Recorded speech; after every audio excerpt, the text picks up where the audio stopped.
5 मौखा पुलिया के पास 2 साल में 6 करोड़ की लागत से तैयार हो रहा भाजपा का नया कार्यालय अंतिम चरण में है और अगले 2 माह में उद्घाटन प्रस्तावित है। रविवार को भाजपा प्रदेशाध्यक्ष मदन राठौड़ निर्माण कार्य का जायजा लेने पहुंचे, जहां वे 1 घंटे से अधिक समय तक रहे और विभागीय अधिकारियों को आवश्यक निर्देश दिए।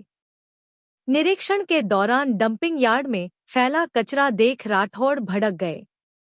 उन्होंने चेताया कि बरसात में यह गंदगी नाले के जरिए लखोटिया टैंक और लोडिया तालाब तक जाएगी, जिससे पानी दूषित होगा। उन्होंने नगर निगम और यूआईटी को तत्काल सफाई और तालाब तक कचरा रोकने के लिए दीवार निर्माण के निर्देश दिए। भवन में भूकंप और अग्निरोधी संरचना, 300 लोगों के बैठने का meeting hall, wifi, projector, kitchen, parking, luxury visitor room, IT room और वीडियो कॉन्फ्रेंसिंग की सुविधा होगी। यह 2000 वर्ग मीटर भूमि पर बना है, जिसे नगर परिषद से 1.60 करोड़ में खरीदा गया था। देखिए, हमारा कार्यालय तो बन गया और जो कुछ भी छोटा मोटा काम हम करवा लेंगे। हम तो अपना पैरों पर खड़े हैं और हम अपना कर लेंगे, लेकिन मुझे ये पास में जो गंदगी दिख रही है, ये मेरी कोई चिंता नहीं है। हम तो कभी कभी आते हैं, लेकिन ये लोग जो नियमित रूप से रहते हैं, इस आबादी के लिए गंदगी अभिशाप, उनके स्वास्थ्य पर विपरीत प्रभाव पड़ता है। इसलिए हमने आज ये निर्देश भी दिए अधिकारियों को बुला करके कि ये गंदगी यहाँ नहीं रहनी चाहिए और यहाँ जो आसपास में लोग रहते हैं उनको भी स्वच्छ वातावरण मिलना चाहिए।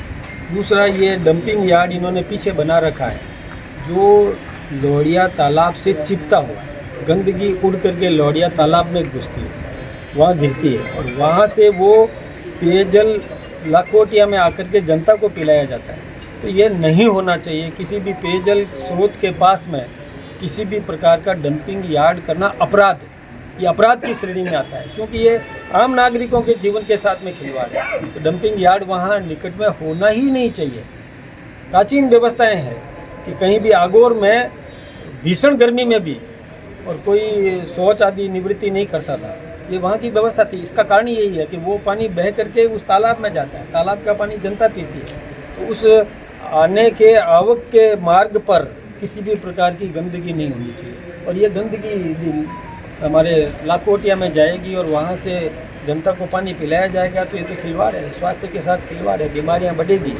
आजकल कैंसर और अन्य प्रकार की व्याधियाँ क्यों पैदा हो रही है? क्योंकि हम स्वच्छता का वातावरण नहीं दे पाते। इसके लिए मैंने अधिकारियों को निर्देशित किया है कि कतई बर्दाश्त नहीं होगा और यथाशीघ्र इसका समाधान करें और यहाँ के लोगों को भी स्वच्छ वातावरण में जीने का अवसर मिलना चाहिए।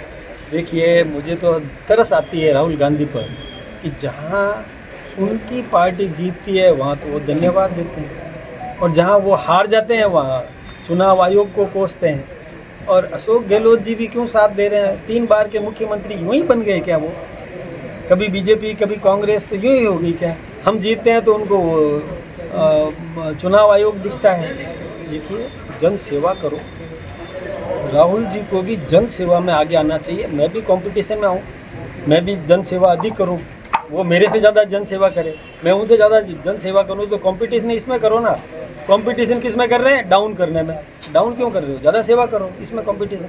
राहुल गांधी जी समझ नहीं पा रहे हैं, उनको लेट समझ में आता है, देरी से समझ में आता है उनको। ये अभी जैसे वो SIR को लेकर के हंगामा कर रहे हैं। अब इस देश की सत्ता किसके हाथ में होनी चाहिए? यही निर्णय इस देश का नागरिक करेगा या रोहिंग्या करेगा या बांग्लादेश का नागरिक करेगा, जिसने बिहार में वहाँ पर और गलत तरीके से आधार बनवा करके वोटिंग का अधिकार ले लिया, वोट देने का मताधिकार का अधिकार ले लिया, वो निर्णय करेगा।